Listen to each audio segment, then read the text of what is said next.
kita akan membawa teman kita yaitu ini dia, Steven Abednego.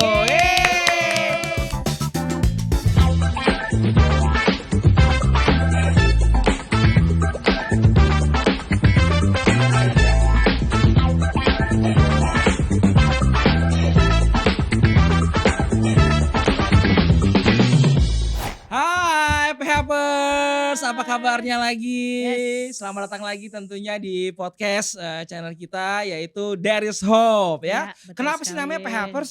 Nah, karena biasanya kalau PHpers itu masih terus dan terus mencari pengharapan yang katanya hilang, padahal selalu pengharapan itu Oh ada. itu namanya jadi Karena dinamakan masih PHpers. ada Tuhan, Ya. masih ada jawaban, masih ada harapan. Harapan. Oke, dan ngomongin soal hari ini kita akan menghadirkan seorang narasumber. Yes.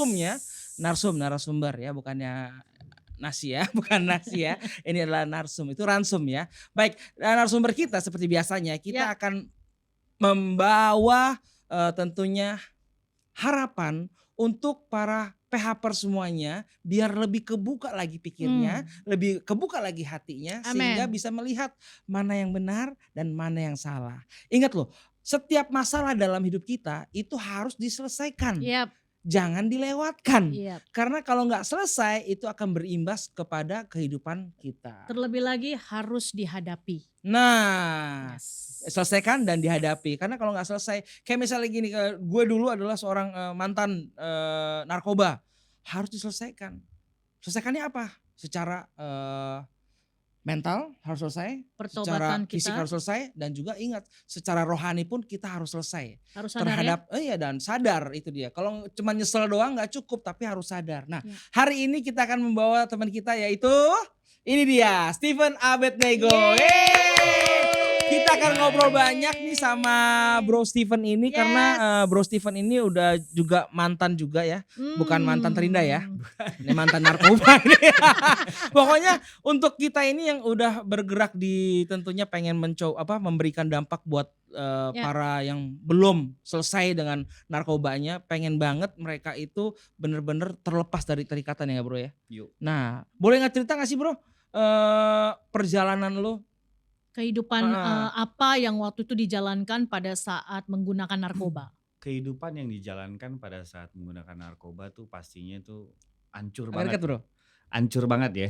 Hancur banget. Hancur banget. Kue cucur Gitu. anget-anget ya. Ya ampun Tuhan. Nah, Pokoknya di titik terendah sekali ya.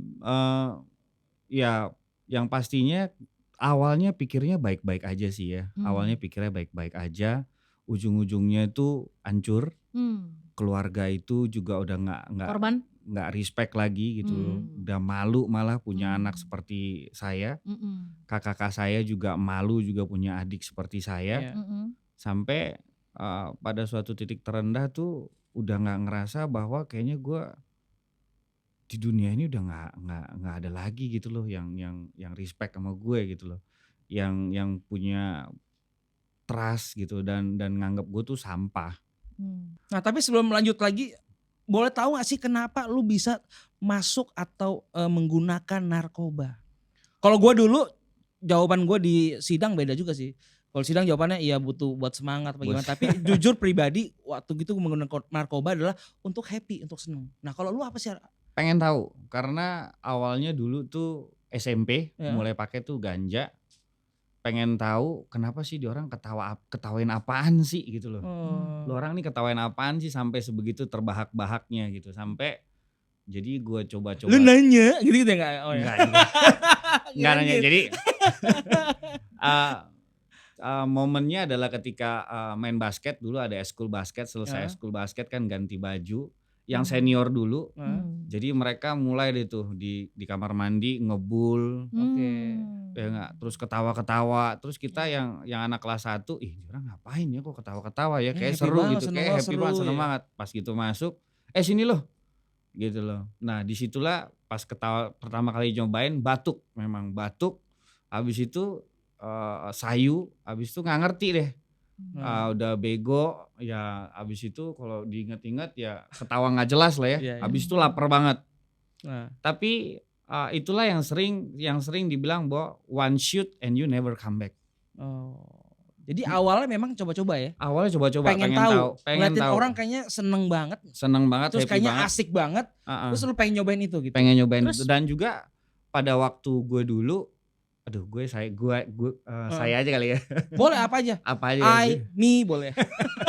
Jadi waktu gue You. dulu nggak ada yang ngasih tahu bahwa bahaya narkoba itu kayak gimana. Ya. Oke. Nggak ada yang kasih education.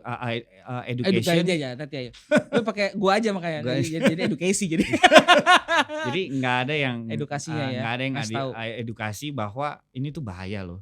Ya. Bahwa ganja itu, narkoba itu dan apapun jenisnya itu ngerusak hidup lo gitu loh.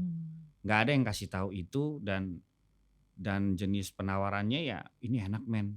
Lu bisa lepas dari masalah lo, lu bisa happy dan lu bisa lupa sama semua masa lalu dan itu bohong. Itu cuma sesaat dong. Cuma sesaat. Begitu habis balik lagi, inget lagi ya kan. Lagi. Habis Nah. ya lu mesti pakai lagi gitu loh. Terus Nah, apa yang dirasa pada saat waktu menggunakan narkoba? Yang saat pertama kali dirasakan nyobain waktu itu? pertama kali ya. Bego doang tuh, bego. Terus Bego rasanya apa? Setelah itu apa memang ketagihan? Hmm. Atau memang mau lagi mau kan banyak gitu yang udah tahu Gak bikin langsung ketagihan bego, kali ya. tapi nyari gitu loh. Nyari, cuman mungkin pertamanya itu karena kita dari circle ya pertemanan, karena kan nongkrongnya temennya itu aja dan mereka make juga. Mau nggak mau ya gue juga harus ikut make gitu loh. Karena supaya- dalam pergaulan kita kalau nggak Iya, ngikutin karena kayaknya lu cupu lo, Iya. cemen lo ya kan ayo gitu-gituin ya. dong pan ya elah cuman Gini susut dong, doang long bro ya nggak susut Hmm. dua susut doang habis itu kita main lagi lah nongkrong lagi gitu loh. So ya udah deh gitu loh. Dari kata ya udah deh asik juga ya seru juga sampai nemu momennya itu memang pertemanan itu lebih enak lebih nyaman daripada keluarga gue. Karena gitu pulang ke keluarga cuma nanya gimana sekolah lo, gimana belajar lo, lu ujian udah belajar belum, gitu-gitu pertanyaannya tuh nggak ada yang sama sekali nggak kayak kita lagi di tongkrongan gitu loh, Iya, iya, asik iya. ngobrol. Apalagi dengan usia segitu lagi usia-usia lagi mencari jati diri katanya kan. Iya betul lagi cari-cari jati diri dan pada akhirnya ya saya lebih nyaman ke pertemanan tersebut gitu. Circle yang menurut saya itu baik-baik aja, fine-fine aja, oke-oke aja. Yang pada akhirnya menjerumuskan saya dan menghancurkan hidup saya pada sampai beberapa tahun yang lalu. Nah, buat lu sendiri yang paling parah makanya apa? Momennya apa pokoknya? Momennya adalah ketika gua make lalu ketangkep. Sebetulnya ketangkap sudah berkali-kali tapi beberapa tahun mungkin 3 tahun atau 4 tahun yang lalu, jelasnya exactly 3 tahun yang lalu.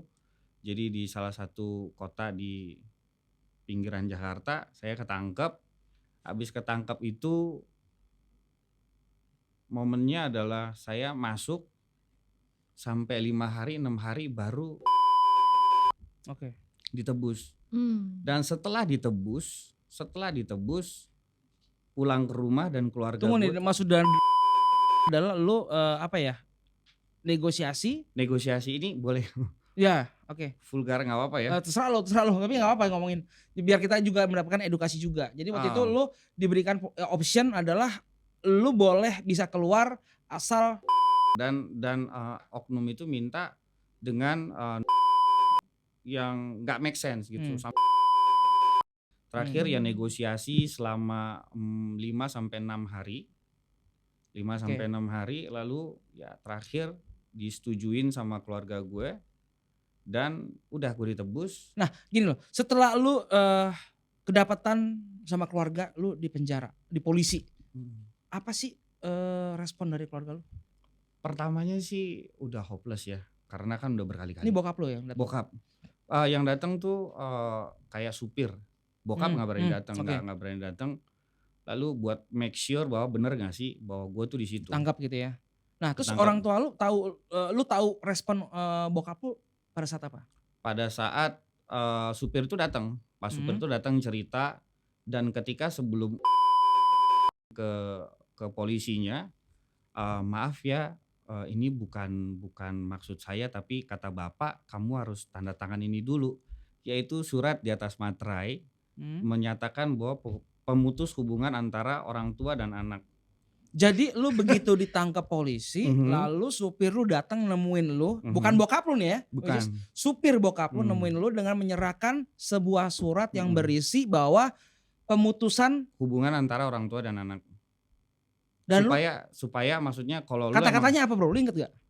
kurang lebih bahwa dengan ini saya yang Nama lu bertanda ya? tangan nama Stephen dengan nama orang tua bla bla bla bla bla bla memutuskan hubungan antara orang tua dan anak. Ada Pakai tanda tangan bokap gue, Hah? lalu ada tanda tangan gue juga di situ. Terus ditanda Mat- tangan. Ya kalau saya nggak tanda tangan, kata supir saya Jadi tanda tangan. tanda tangan karena di satu sisi gue juga mau bebas. Terus Oh, apa yang jadi menjadi perasaannya Pak Pada saat Abednego? pada saat lu itu sendiri sih, bro gimana? Melihat oh, kok bukan bokap lu yang datang, tapi lu malah dikasih surat untuk pemutusan Ada hubungan perasaan keluarga. kalau bersalah gue nggak? sih kalau bersalah sih karena mungkin udah sering keluar masuk, Jadi udah biasa. udah biasa. Tapi lebih ke masa segitunya ya. Emang ada ya pemutusan hubungan antara orang tua dan anak? Waktu itu tanda tangan ada materai nggak? Ada materinya. Pakai materai. Wah, berarti serius bokap lu. Iya. Serius itu. Dan waktu itu masih yang ya udah deh kata supir gue, ya udah tanda tangan aja yang penting kan pulang. Digituin. Digituin dan gue pikir oh ya udah deh gitu loh. Ya udah tanda tangan, udah saya pulang. Nah, ketika saya sampai rumah, saya pulang karena kebetulan kepercayaan saya dengan orang tua saya beda ya. Saya Kristen, orang tua saya Buddha. Dia bilang gini, orang tua saya nggak mau nemuin saya, supir saya bilang, "Kok itu ada kembang 7 rupa di atas kulkas, ambil mandi. Habis itu kata bapak terserah mau kemana." Oh gitu. Mm-mm. Pas lu dibawa pulang sama Eh, supir. Sampai depan rumah nggak boleh masuk rumah. Disuruh mandi Disuruh bunga mandi, 7 rupa. habis dulu terserah lu mau kemana. Terus kenapa maksudnya pakai disuruh Saya mandi juga nggak gitu? ngerti gitu loh. Kayak orang nabrak kucing aja mobilnya mesti dimandiin. Iya, iya, Terus iya, pada gitu saat ya. itu tetap masih make? Masih make.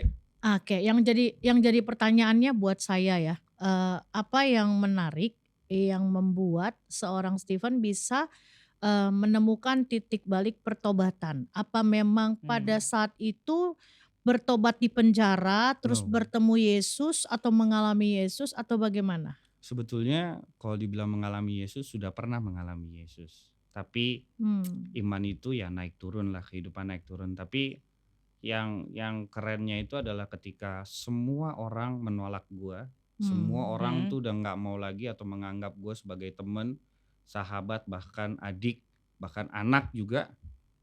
Ada satu sosok pribadi yaitu gembala saya sekarang ini, yang saya telepon pada waktu itu, saya bilang, "Kok saya mau direhab dong." "Ya udah pan kamu datang." Setelah saya berproses di tempat itu, yang saya bisa nyanyiin, yang saya bisa lakuin itu hanya nyanyi, berdoa, Memuji Tuhan ya. pelayanan. Ya apapun yang bisa saya lakuin ya saya lakuin Di ya. penjara? Enggak, di Setelah? rumah, Oh setelah. di rumah Oh di rumah. rehabilitasi Oh di New Hope. rumah. Oke. Iya, di rehabilitasi ini. Lalu setelah proses saya selama 6 bulan, karena ketika 6 bulan itu binaan itu boleh pulang ke rumah. Disitulah saya bertanya kepada gembala saya bahwa "Kok boleh nggak saya itu ditanyain ke papa saya bahwa boleh nggak saya pulang? Saya rindu sama mama saya. Saya rindu sama mama saya." Lalu alhasil saya boleh pulang. Kata papa saya, "Udah mau pulang, pulang aja," gitu loh. Nah, tunggu bro. Jadi dari proses lu setelah keluar, dijemput, lalu nggak boleh masuk rumah, lu disuruh keluar dari rumah, terserah lu mau ngapain, lu ketemu dengan seorang bapak rohani, ya. Namanya siapa bro? Boleh tahu nggak? Jansen Linanda. Nah, ketemu dengan bapak Jansen ini, kemudian lu setidaknya apa ya, menjadi adik rohani dari bapak ini, ya. Dilayani Bapak lah ya. Dilayani oleh Dilayani. bapak ini ya. Nah, yang membuat lu bisa lepas dari narkoba tuh apa? Kan namanya narkoba tuh pasti edik kan, ketergantungan. Akan semuanya udah nggak ada lagi gitu loh. Di hidup gua tuh udah hancur semuanya. Keluarga gua udah nolak gua. Jadi momen itu adalah yang membuat lu, titik terendah lu adalah begitu keluarga menolak lu. Ya gitu, semua udah hancur, semua udah nggak ada harapan. Itu yang membuka pikiran dan juga membuka hati Iya. lu ya, Dan bahwa gua harus bertobat. dan gua nggak ada lagi tempat buat pergi. Gua mau tinggal di mana? Oke. So Nah, selama lu tidak tahu pergi kemana itu, lu kemana aja? langsung ke tempat Pak Jansen itu, langsung ke Oh, rumah langsung. pemulihan New Hope. Oh, Iya, oke. dia Nah. terima. Terus dia setelah terima. itu apa yang Stephen harapkan dari proses pertobatan ini? Awalnya sih nggak ada yang diharapin ya, karena merasa bahwa udah bisa berada di dalam sebuah rumah pemulihan pada waktu itu aja udah syukur banget. Hmm. Jadi udah nggak muluk-muluk deh gitu loh. Kerjanya cuman worship gitu, pegang gitar, nyanyi, nangis. Ngerasa bahwa gila ya ternyata gue tuh udah jahat selama ini gitu loh. Egois banget gitu loh. Padahal segala fasilitas sudah orang tua gue berikan buat gue, tapi gue yang sia-siain itu. Malah pada akhirnya gue malah yang benci mereka. Kok lu malah nolak gue sih gitu loh. Jadi di dalam proses itulah saya bertemu ya dengan yang kita kenal dengan pribadi Tuhan Yesus tersebut gitu loh. Bahwa Amen. dalam hati gue, dalam hati saya bahwa kamu berharga Amen. gitu Yes. loh. Ketika semua orang tolak kamu gitu loh, tenang gitu loh. Saya mendapatkan damai, saya mendapatkan sukacita di mana ada gantinya gitu, ada teman-teman di sana, ada kakak-kakak rohani yang membimbing saya, memberikan saya penguatan sampai pada akhirnya ya itu saya bisa pulang ke rumah. Iya, lu Ya. terima pemulihan, nah terus akhirnya bokap mulai buka hati. Mulai buka hati. Akhirnya lu pulang. Pulang ke rumah. Hmm. Dan pembicaraan yang dulunya tuh cuman, "Halo Pa, lu udah makan belum?" "Makan tuh." Kalau udah saya makan, "Oh ya udah deh." Nggak pernah ngobrol yang bener-bener deep talk gitu ya. Tapi pada waktu saya pulang dia tanya, "Apa kabarmu? Pemulihanmu bagaimana? Apakah masih nagih lagi atau enggak?" Dan yang paling nyentuh di hati saya adalah ketika orang tua saya bilang bahwa, "Stephen, mama papa nih nggak bisa selamanya ikutin kamu. Mama papa tuh nggak bisa selamanya itu bantu kamu ketika kamu tuh jatuh dan angkat kamu lagi gitu loh.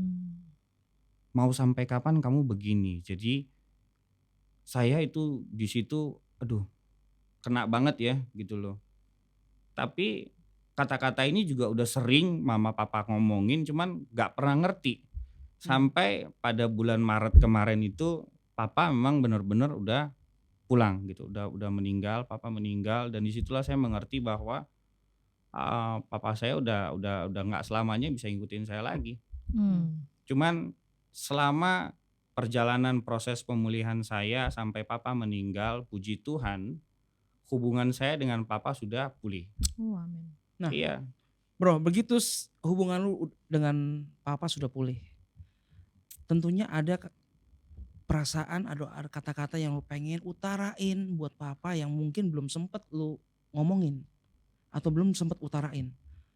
Nah, mungkin saat ini coba mungkin lu bisa lihat ke kamera, lu mau ngomong apa sih ke papa? Secara pribadi, secara anak kepada ayah, dan tentunya sekarang Dan ayah yang udah pasti juga ke mama juga ya. ya, udah membuka hati sekarang ini buat lu bisa mengatakan semuanya gitu.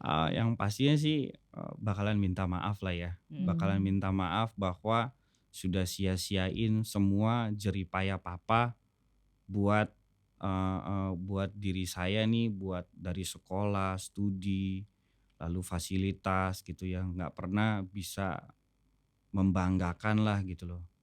Tapi melalui perjalanan hidup yang gue alami ini juga, saya juga bersyukur membawa saya mengenal Tuhan gitu, membawa saya mengenal Tuhan dan saya percaya bahwa papa saya ketika pergi pun sudah mengetahui bahwa anaknya sudah berubah dan sudah di dalam Tuhan.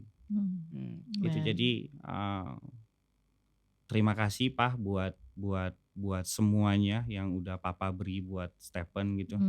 Terima kasih buat support, dukungan yang nggak pernah berhenti, yang mungkin kadang-kadang itu ngomongnya ketus, ngomongnya galak gitu, tapi pada akhirnya dibantu juga, ditolong juga gitu loh. Jadi thanks for everything gitu. Nah, buat mama? Buat mama sama kali ya, sama juga karena mama juga lah yang jadi pribadi yang memang selalu support sampai sekarang. Iya. Sampai sekarang gitu Ya. dan saya percaya tanpa doa orang tua saya juga saya nggak akan sampai pada detik ini. Berarti sekarang pemulihan sudah Nah, terjadi. setelah mempunyai hidup yang baru, apa nih saat ini yang Stephen lakukan nih untuk menyadari kebaikan Tuhan, bahkan untuk memberikan mungkin mau menunjukkan yang terbaik buat orang tua, Oke. buat orang-orang sekitar gitu. Terutama buat Kalau yang narkoba. kalau Iya, kalau nunjukin buat orang sekitar sih enggak ya, tapi lebih membalas kebaikan Tuhan. iya, apa itu? Karena Sekarang apa yang iya, lagi yang apa? sekarang yang lagi dilakuin adalah saya melayani di rumah pemulihan yang juga melayani saya dulu di rumah pemulihan New Hope, dan Hmm. sebagai konselor, sebagai Hmm. pembina. Oke. Oke, wow, oke. Ini nggak satu kebetulan bahwa program kita namanya There is hope. There is Hope. Nah, tuh saat ini boleh dihadirkan oleh semua oleh karena kebaikan Tuhan bahwa ada Amin. New Hope di sini untuk boleh bukan hanya sekedar pengetahuan tapi mungkin bagi semua PHPers yang memang perlu mendapatkan dukungan topangan bagi anak-anak, keluarganya, suaminya atau istrinya mungkin boleh ini mana tahu bisa jadi satu berkat atau pandangan ya bahwa kalau memang udah nggak bisa dibilangin kasarnya mungkin auban ya atau bebal ya kalau memang tidak bisa dilakukan dengan kitanya atau keluarganya ya mungkin bisa salah satunya adalah rehabilitasi ya. Iya. Tapi kalau boleh saya potong sedikit Iya. ya. Kita tuh sebetulnya sebagai pecandu atau terikat dalam apapun keterikatan itu, kita harus mengakui dulu. Kayak saya kan, saya telepon gembala saya bahwa saya mengakui bahwa kok saya mau direhab dong, saya butuh pertolongan. Ya, keterbukaan ya berarti. Keterbukaan. Oke. Ya, jadi jangan pernah malu buat mengakui bahwa diri kita mau butuh ditolong, Ya. karena itu proses awal yang pertama gitu loh. Kadang kan orang merasa bahwa aduh gue narkoba, aduh anak gue narkoba, aduh saudara gue atau ponakan gue narkoba, aduh gue malu deh gitu. Malah kita hide it gitu loh. Kalau bisa disimpan rapat-rapat, jangan sampai ada yang tahu. Ya nggak, tapi justru saya encourage gitu loh, encourage buat siapapun yang menderita atau ketergantungan dengan narkoba gitu loh, mari sama-sama tolong mereka gitu loh, karena mereka nggak bisa lepas. Kayak dulu saya yakin Bro Reza juga pasti dulu ketika kita make ada momen dimana kita merasa bersalah ketika Ya. kita make, Iya, betul. tapi kita nggak ngerti mesti kayak gimana. Saya juga dulu pas lagi make, aduh kok hidup gue gini-gini banget ya Ya. gitu loh. Pasti pengen lepas tapi nggak pernah bisa lepas. Pada saat itu kita belaga bisa ya. Iya. Bukan Belaga bisa. sorry loh, bukannya barang yang ngendalin gue tapi gue ngendalin barang. Tapi Aduh. malah Tapi makin tetap hancur. perlu ada sosok figur Iya. yang memang mengarahkan kita ya. Iya. Dan Betul.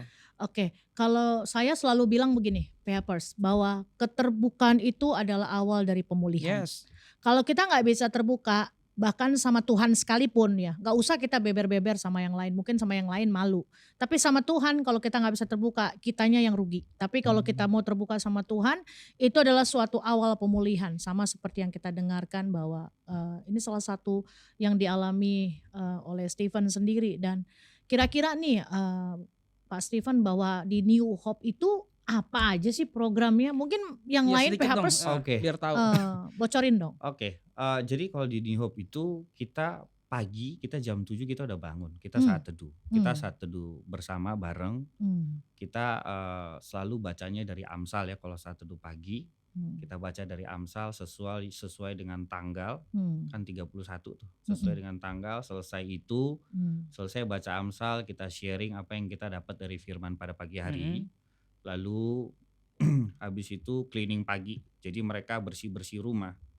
Nyapu, ada yang ngepel, ada yang nyuci WC, sikat WC, semuanya. Jadi nggak kerja. boleh males tuh ya. Nggak ada Harus yang males, ada, semuanya kerja. karena kebersihan juga bagian dari iman ya. Amin. Ya. Lalu selesai daripada itu ada kelas pendalaman Alkitab. Nanti ada datang pengajar-pengajar yang mengajarkan kita kelas pendalaman Alkitab. Itu adanya di hari Senin, Rabu, hari Kamis, dan Jumat. Oke, itu kelas pengajaran. Lalu setelah selesai itu di hari Senin, Rabu, dan Jumat juga kita ada kelas olahraga, ada badminton. Hmm. Jadi badminton itu 2 jam dalam seminggu tuh 3 kali program olahraga. Hmm. Jadi Senin, Rabu, dan Jumat. Hmm. Lalu selesai itu, selesai olahraga malamnya, kalau di hari Rabu, hari Kamis dan hari Jumat itu kita ada komsel. Hmm. Ada komsel, kalau yang hari Rabu itu anak-anak gabung ke komsel yang dibilangnya New Hope Community. Komsel New Hope Community isinya adalah ex-brothers, Hmm. teman-teman yang memang juga ex-user, Hmm. sama orang-orang yang pengen tahu. Di situ kita saling nguatin, kita saling support, kita saling ya dukung satu dengan yang lain dah.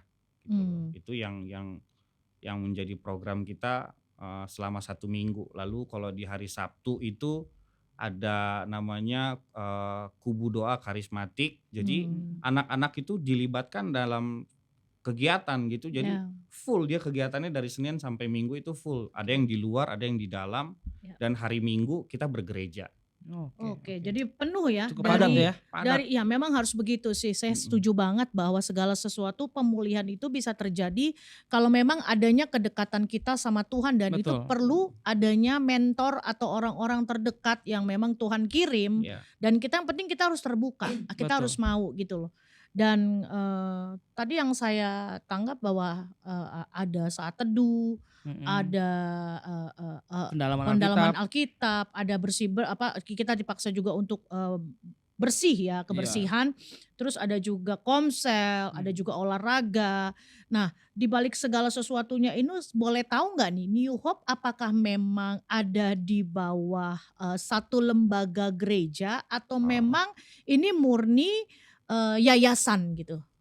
Yayasan emas, ya, Yayasan Pengharapan Indonesia, Yayasan Emas Pengharapan Indonesia. Tapi untuk penyokong dalam itu hanya orang-orang yang memang terdorong gitu loh. Jadi seperti hamba-hamba Tuhan ya, gitu. Jadi ada memang hamba-hamba Tuhan. berarti tidak ada didasari oleh gereja apa, lembaga ada. gereja apa. Oke, karena memang yang saya lihat dari hari Senin sampai Minggu semua itu it's all about Bible ya, Iya. back to Bible, dan itu memang keren banget sih. Dan semua pekerja kami itu dulunya juga ex-user. Bahkan gembala gereja kami itu juga adalah ex mantan pecandu. Jadi dia udah bisa tahu Iya, menjiwai orang Dipulihkan oleh tersebut. Tuhan. Iya. Benar. Harapan dari New Hope apa? Harapan dari kami adalah kita bisa menjangkau banyak lagi jiwa-jiwa di luar sana yang butuh pertolongan. Ya. Oke. Dan yang pasti juga kita mau memperbaiki konsep rehabilitasi itu seperti apa sih gitu loh. Kadang kan sekarang orang ngelihatnya rehabilitasi itu aduh paling gitu-gitu aja lah, serem. Ya betul. Ya enggak, kayaknya ntar juga dia balik lagi lah gitu. Ujung-ujungnya duit nih. Ujung-ujungnya duit, but no. Di tempat kita memang ada biaya yang dipungut, tapi Boleh tahu nggak kisaran berapa? Ya boleh nggak? Jadi ini buat PHPers nih. 3 juta sampai 3,5 juta. Oke. Itu bulanan. 1 bulan ya. 1 bulan. Lalu buat binaan sendiri jajan itu 500.000 maksimal 1 bulan. 1 bulan. Nggak boleh lebih ya. Nggak boleh lebih. Karena Betul. kan mereka pasti mau beli sampo, Iya, sabun. belajar disiplinkan diri ya. Dan juga makan semua kan kita udah masakin. Jadi duit 3,5 juta itu ibaratnya kayak buat bayar kos-kosan kali ya. Iya. Oke. Karena kan tidur juga fasilitas kita fasilitasin. Lalu pergi badminton apa semua itu kan juga butuh biaya. Iya, Tapi juga kita nggak itu juga sebagai bentuk pertanggungjawaban dari keluarga kepada anak tersebut gitu Iya. loh. Kadang Itu, kan ada jadi untuk program sendiri satu anak itu berapa bulan? Mereka 9 bisa bulan. lepas 9 bulan ya. Pada dasarnya. Ah. Tapi ada juga nggak yang pernah nggak Cepet. sampai 9 bulan? Ah, Apa tergantung memang dia yang kerja kerasnya untuk benar-benar mau sembuh gitu? Begini, kalau dari pengalaman saya, program 9 bulan itu tidak memastikan seseorang akan pulih daripada narkoba. Tapi setidaknya di dalam 9 bulan tersebut, kita membawa dia masuk ke dalam sebuah komunitas yang memang baik dan mensupport dia gitu loh. Karena ketika seseorang lepas dari sebuah komunitas, contoh anak itu tergantung dengan sebuah komunitas narkoba, kita lepaskan dia di dalam komunitas narkoba tersebut, dia butuh komunitas yang baru dong ya. Itulah yang kita bangun kepada dia gitu loh, bangun orang-orang dengan support system yang baik. Jadi mensupport dia dari orang-orang gereja, komunitas yang menerima mereka apa adanya gitu ya. Ya, oke. Gitu. Terus ini gimana nih yang paling harus diketahui sama PHPers nih, bro, bahwa bagaimana sih untuk kita bisa tahu New Hope itu ngubunginnya di mana atau kemana kah, atau memang sudah Oh, ada di Google kah atau gimana? oke. Bisa langsung di Google aja di Hmm, Rumah Pemulihan New Hope. ya. Oke. Lalu bisa juga di YouTube-nya juga ada Rumah Pemulihan New Hope. Terus Mm-mm. IG-nya juga ada Rumah Pemulihan New Hope. Oke, di Rumah Pemulihan New Hope ya. Oke. Oke, Nah, cukup lengkap ini ya. ada beberapa Ah, yang mungkin saya bisa bagikan sama Apa tuh? PHPers, bahwa yang pertama saya selalu bilang, khususnya saya yang sudah memang lama melayani di penjara-penjara ya, bahwa jangan pernah keluarga meninggalkan ya siapapun, mungkin anaknya, suaminya, istrinya yang mungkin ada dalam narkoba, atau mungkin yang sudah terkonsumsi narkoba, atau mungkin yang ada di penjara. Karena bagaimanapun mereka membutuhkan support, dukungan. Karena kebanyakan yang seperti kasusnya Stephen banyak banget. Begitu anaknya tahu masuk, dia buang badan, cuek, ya kan? Tapi diem-diem monitor, cuman nggak mau memberikan apa yang memang yang terbaik. Ya bukan berarti salah satunya ngurus-ngurus supaya cepat keluar, itu juga belum tentu pertobatan Iya. ya. Terus saya minta dan saya ingatkan juga kepada PHPers bahwa peranan keluarga itu sangat perlu sekali. Karena bukan peranan gereja saja yang bisa memulihkan anak itu, tapi bagaimana cara keluarga ini untuk tidak meninggalkan selain gereja ya. Tapi betul. kalau memang keluarga meninggalkan, pasti Tuhan buka cara lain dengan apa? Iya. Dipertemukan dengan hamba-hamba Tuhan yang memang Tuhan sudah Iya. pilih. Dan di situ dia mendapatkan buahnya. Ya, itu yang memang saya boleh bagikan ke PHPers. Dan yang kedua bicara keterbukaan.